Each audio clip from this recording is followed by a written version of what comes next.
गौरव Tripathi India news देख रहे सभी दर्शकों का बहुत बहुत स्वागत है।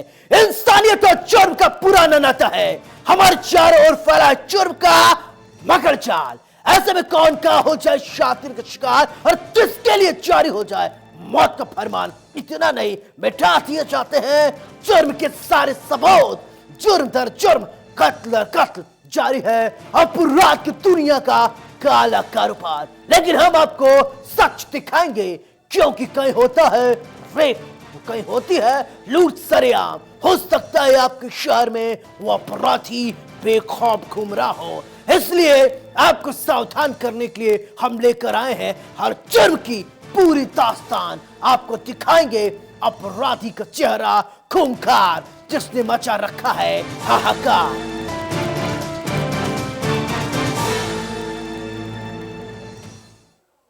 एक तरफ सरकार की तरफ से ट्रिपल तलाक को लेकर सख्ती बरती जा रही है। सोनभद्र के दुद्धि कोतवाली क्षेत्र के अंतर्गत कोरची गांव में एक महिला को उसके पति ने मोबाइल पर 3 तलाक दे दिया। पीड़िता का आरोप है कि शादी के बाद से ही उसके ससुराल वाले उसे लगातार प्रताड़ित कर रहे थे। अब पीड़िता न्याय की गुहार लगा रही है। क्या उससे मिलेगा न्याय? ये रिपोर्ट देखिए।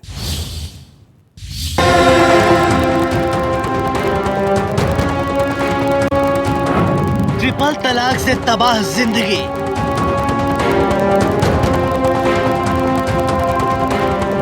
मोबाइल पर 3 तलाक। पीड़िता ने लगाई न्याय की गुहार। ससुराल वालों पर परेशान करने का आरोप। क्या मिलेगा न्याय? एक तरफ सरकार ट्रिपल तलाक को रोकने के लिए सख्त है, लेकिन कुछ लोग हैं कि मानते ही नहीं। आपके टीवी स्क्रीन पर दिख रही तस्वीर यूपी के सोनभद्र जिले की है। सोनभद्र के दुद्धि कोतवाली क्षेत्र के अंतर्गत कोरची गांव में एक महिला को उसके पति ने मोबाइल पर 3 तलाक दे दिया। पीड़िता ने दुद्धि कोतवाली में मामला दर्ज करवाकर न्याय की गुहार लगा रही है। पीड़िता का आरोप है कि पिछले 5 साल से उसके पति और ससुराल वाले उसे परेशान कर रहे थे।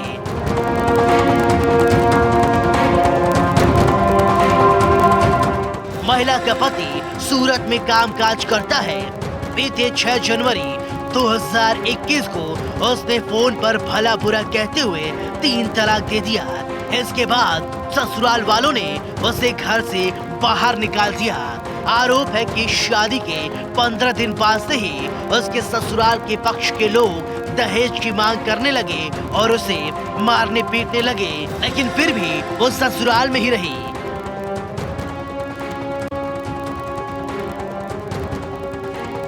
इसी बीच 6 जनवरी को 11 बजे उसके पति का फोन आया और उससे फोन पर बातचीत हुई, जिसके बाद पति ने उसे 3 तलाक दे दिया। तलाक कहकर मुझे तलाक दे दिए, इसीलिए आई हूँ। कौन आपको 3 तलाक के बारे में बोला? हमारे हस्बैंड जमीन हुसैन। वो कहाँ रहते, क्या करते हैं? कोरची के निवास में है। इस समय वो गुजरात में कारोबार कर रहे हैं, कारीगरी कर रहे हैं। तो इसी चीज़ को लेकर के आप दुद्धि थाने में आपको तरी दी हैं? जी। क्या चाहती हैं आप? न्याय चाहते हैं। ये आपके जो घर परिवार के लोग थे उनके द्वारा भी प्रताड़ना किया जाता था क्या आपको? जी, बहुत प्रताड़ना किए हैं लोग। किस तरीके का प्रताड़ना आपने झेला है? बहुत मारपीट, गाली गलौज बहुत करते हैं, घर से बाहर भी निकाल दिए। मेरा नाम अमरुद्दीन है। कौन से गांव के रहने वाले हैं? ग्राम कोरची। कि दुद्धि थाने में आप आए हुए हैं, क्या मामला है? हमारी मामला है कि जहरुद्दीन के लड़के से शादी किए थे आज लगभग 5 साल पहले, और उनका जब पैकेज तो ये बोला कि उनको पैकेज के लिए कि हम पैकेज ले लेंगे, इसके बाद लड़की को छोड़ देंगे। तो हमने बोला कि आखिर पैकेज जब लेना था तो हमारा क्यों इसे डाला जाल में? कहे कि नहीं कि हम लड़की का मुआवजा मिल जाएगा, हम लड़की को छोड़ ही देंगे। मगर इसके बजाय 4-5 बार हम वहाँ चौकी में आए, समझौता हो कि भेजिए अपने गांव में कम से कम 5 बार हम फैसला करा। वहीं पुलिस अधीक्षक ने जांच के बाद कार्रवाई की बात कही है। पुलिस अधीक्षक ने बताया कि पीड़िता रिहाना बानो ने दुधी कोतवाली में अपने पति समेत 9 लोगों के खिलाफ तहरीर लिखवाई है।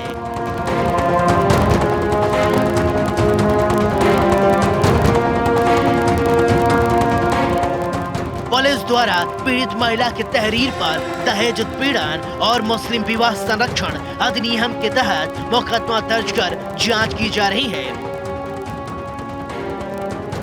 ने पति समेत 9 व्यक्तियों के विरुद्ध दहेज उत्पीड़न का मुकदमा पंजीकृत कराया है। उस महिला की शादी उसी गांव में है। साथ ही उसने अपने FIR में भी आरोप लगाया है कि उसका पति जमीर, जो अहमदाबाद में रहता है, टेलीफोन पर बहस के बाद उसको टेलीफोन पे ही 3 तलाक दे दिया। तो इस प्रकार इस प्रकरण में पति के परिवार के 9 सदस्यों सहित पति के खिलाफ दहेज उत्पीड़न और साथ साथ मुस्लिम महिला विवाह संरक्षण अधिनियम के तहत अभियोग पंजीकृत कराया गया है। खैर, पुलिस ने मामला दर्ज कर लिया है। अब देखने वाली बात होगी कि पीड़ित महिला को कब न्याय मिलता है और पीड़िता जो आरोप लगा रही है वो कहां तक सच है।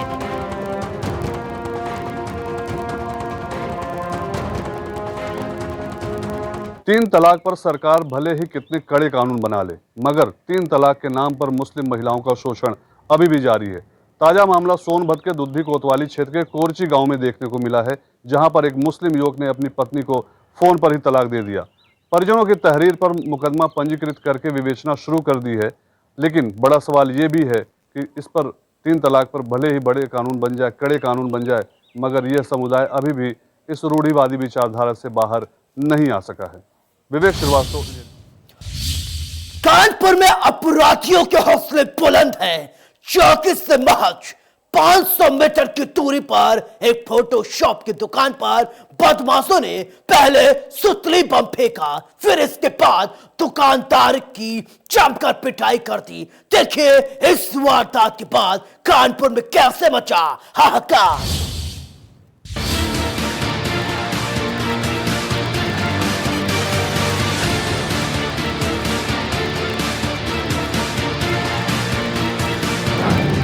दबंगों की दबंगई,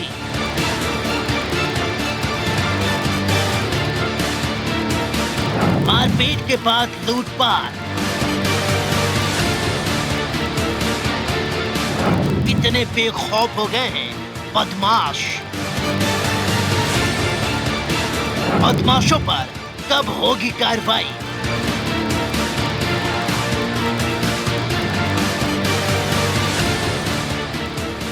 इन तस्वीरों को गौर से देखिए, कैसे दुकान में रखे सामान बिखरे पड़े हैं।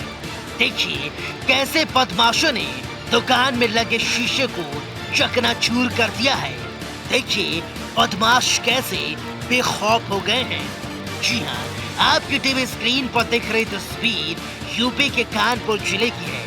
देखिए कानपुर में दबंगों के हौसले कैसे बुलंद हैं।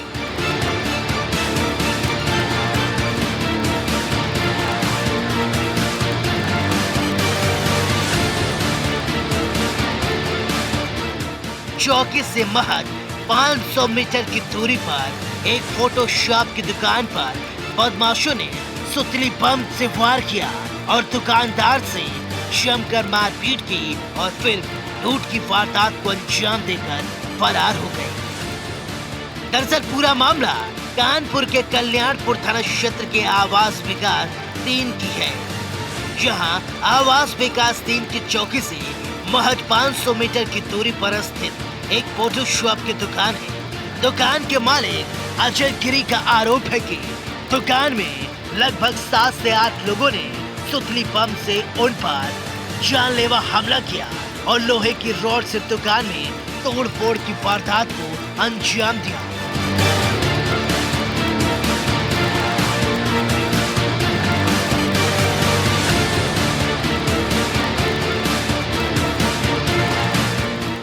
बदमाशों से किसी तरह वो लोग जान बचाकर भागे।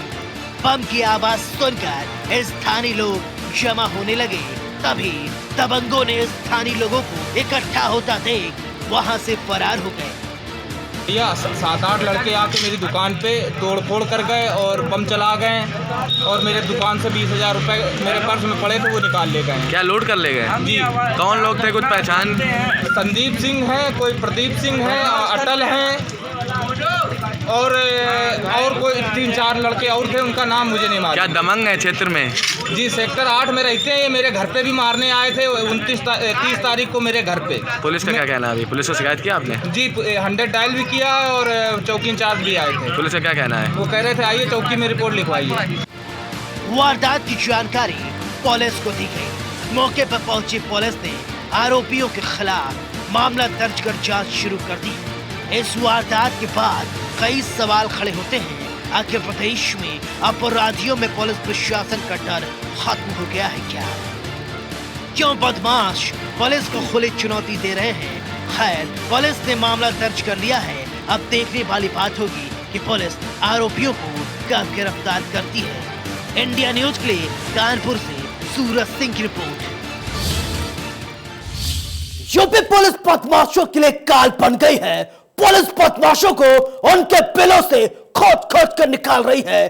फिरोजाबाद में पुलिस और बदमाशों में मुठभेड़ हो गई। बदमाशों ने पुलिस पर फायरिंग की और पुलिस ने भी जवाबी कार्रवाई की और इसमें तो बदमाशों के पैरों में गोली लगी। देखिए इस वारदात के बाद बदमाशों में कैसे मचा हाहाकार।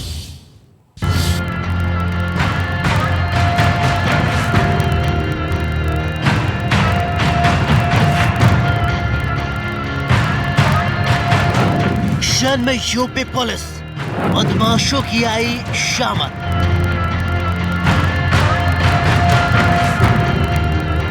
पुलिस और बदमाशों में मुठभेड़, 2 बदमाशों को लगी गोली। गोलियों की तड़तड़ाहट से हाहाकार।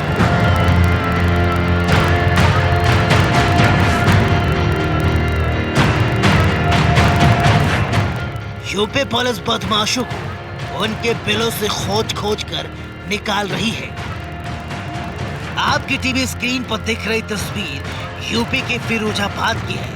पुलिस और बदमाशों की मुठभेड़ में 9 लोग गिरफ्तार किए गए हैं, जिनमें से 2 लोगों के पैर में गोली लगी है।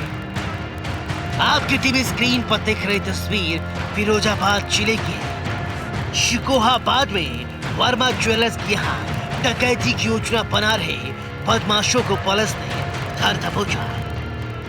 फिरोजाबाद एसएसपी अजय कुमार के निर्देश और एसपी ग्रामीण राजेश कुमार और सीओ शिकोहाबाद के पर्यवेक्षण में थाना शिकोहाबाद और एसओजी पुलिस को बड़ी कामयाबी हाथ लगी है।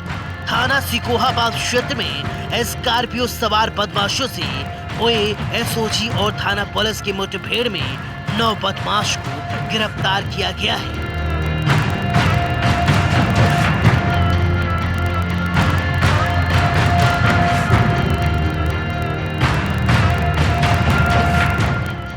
मुठभेड़ के दौरान 2 बदमाशों के पैरों में गोली लगी है, जिससे वो गंभीर रूप से घायल हो गए हैं। घायल दोनों बदमाशों को जिला अस्पताल के सरकारी ट्रॉमा सेंटर में भर्ती कराया गया है।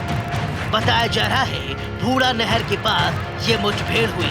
बदमाशों के पास से भारी मात्रा में अवैध असलहा, जिसमें 8 तमंचे, 1 राइफल बरामद किए गए हैं। इतना नहीं, भारी मात्रा में कारतूस, शराब की बोतलें, शटर तोड़ने के औजार बरामद किए गए हैं। कुछ देर पहले थाना शिकोहाबाद क्षेत्र में भूड़ा नहर पटरी पे एक मुठभेड़ हुई है पुलिस की, जिसमें स्कॉर्पियो सवार बदमाशों से मुठभेड़ है। एक सूचना थी इनको पुलिस को कि कुछ डकैत आज एक डकैती डालने शिकोहाबाद कस्बा में वर्मा ज्वेलर्स के आ रहे हैं। कई थानों के फोर्स और हमारी पूरी एसओजी टीम वहां रही और बहादुरी से मुठभेड़ करते हुए स्कॉर्पियो सवार इन डकैतों को गिरफ्तार किया है। काउंटर फायरिंग में 2 बदमाशों को पैर में गोली लगी है, जिन्हें घायल अवस्था में अस्पताल लाया गया, जिनका इलाज हो रहा है। बाकी जो 7 बदमाश थे, उनकी गाड़ी जब वहाँ पे नहर पटरी पे फंस गई है पेड़ के आगे, वो भागे हैं खेतों में। उनको घेराबंदी करके 7 को अरेस्ट किया गया है। इनके तलाशी पे इनके पास से भारी मात्रा में असलहे मिले हैं, जिसमें 8 तमंचे हैं, 1 राइफल है, भारी मात्रा में कारतूस है, जो शटर तोड़ने के उपकरण होते हैं गाड़ी में मिले हैं, शराब की बोतलें मिली हैं, इनसे पूछताछ की जा रही है। अभी प्रारंभिक पूछताछ में ही हुआ कि इनकी एक आज डकैती डालने की योजना थी सिकोहाबाद कस्बे में। सर अब तक कितने लोग पकड़े गए? अब तक कुल 9 की गिरफ्तारी इसमें हुई है। एक आरोपी ने बताया कि वह अपने साथियों के साथ लूटपाट की वारदात को अंजाम देने वर्मा ज्वेलर्स की दुकान में जाने की फिराक में थे, तभी उन्हें पुलिस ने धर दबोचा।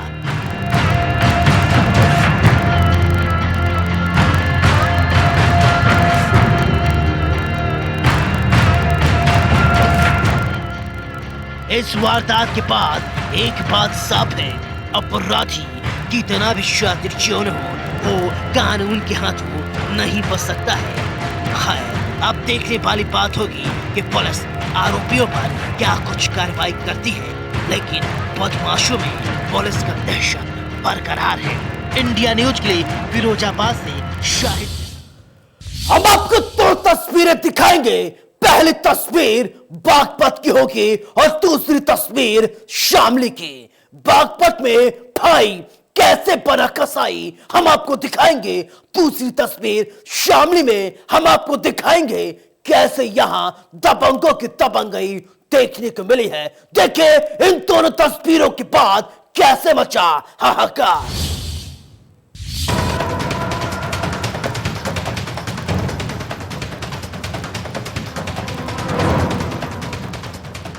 आपकी टीवी स्क्रीन पर 2 तस्वीरें दिखाई दे रही हैं। पहली तस्वीर बागपत की है और दूसरी तस्वीर शामली की। हम आपको दिखाएंगे बागपत में भाई कैसे बना कसाई। दूसरी तस्वीर शामली में हम आपको दिखाएंगे दबंगई की। चलिए अब आपको इन दोनों तस्वीरों के बारे में एक एक करके बताते हैं। तो सबसे पहले बात करते हैं बागपत की। बागपत के खेखड़ा कस्बे में पारिवारिक विवाद इतना बढ़ा कि बड़ा भाई छोटे भाई के खून का प्यासा हो गया। बड़े भाई ने अपने छोटे भाई को एक के बाद एक 3 गोलियां मारी, जिसके बाद उसने घटनास्थल पर ही दम तोड़ दिया। आरोपी ने घटना के बाद अपने पिता को फोन मिलाया और बताया कि मैंने छोटे भाई की हत्या कर दी है। उसके बाद आरोपी फरार हो गया। पारिवारिक कत्ल की ये सनसनीखेज घटना बागपत के खेखड़ा थाना क्षेत्र के खेखड़ा कस्बे के आहिरान मोहल्ले की है।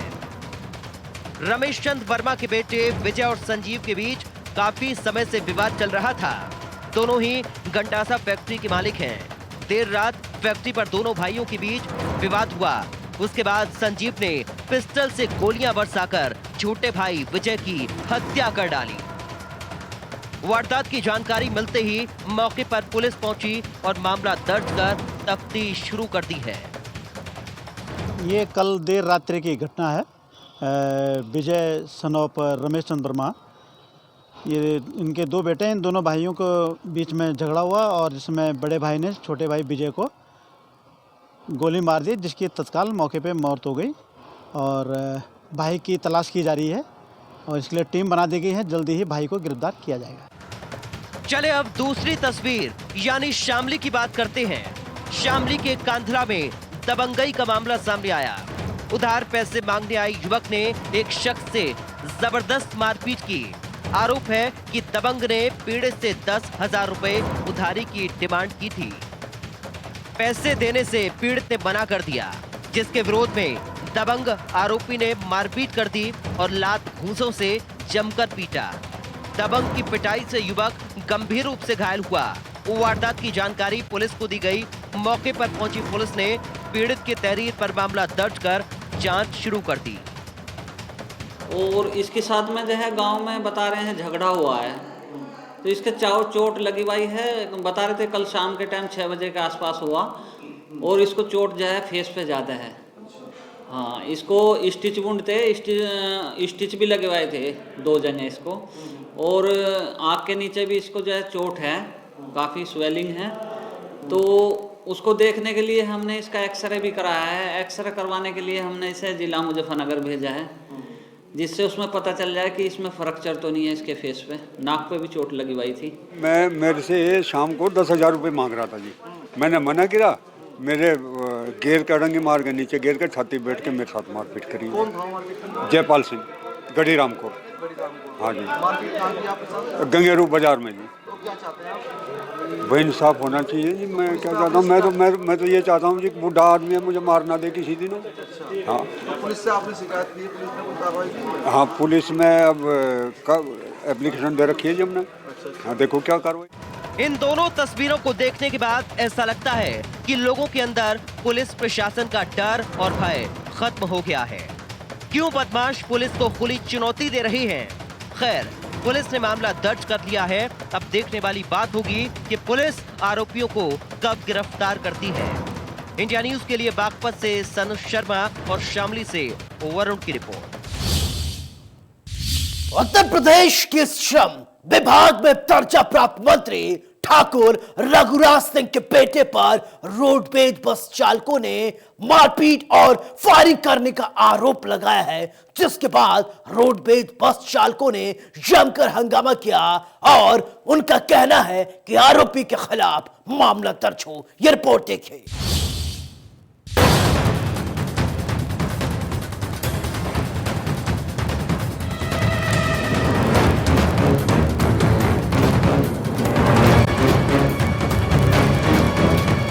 अलीगढ़ के रहने वाले श्रम विभाग में दर्जा प्राप्त मंत्री के बेटे निशु की दबंगई का मामला सामने आया है।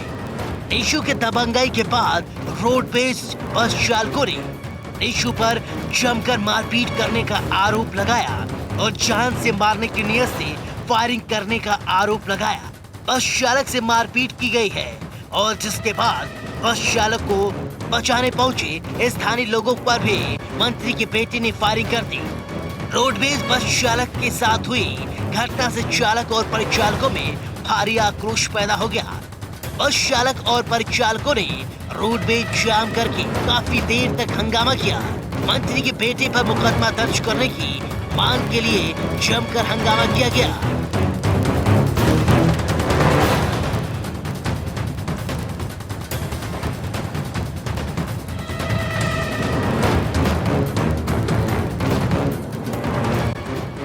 आरोपी युवक गाड़ी छोड़कर फरार हो गया। अलीगढ़ के थाना पन्ना देवी इलाके के सारसोल चौराहे स्थित सैटेलाइट बस स्टैंड की घटना बताई जा रही है।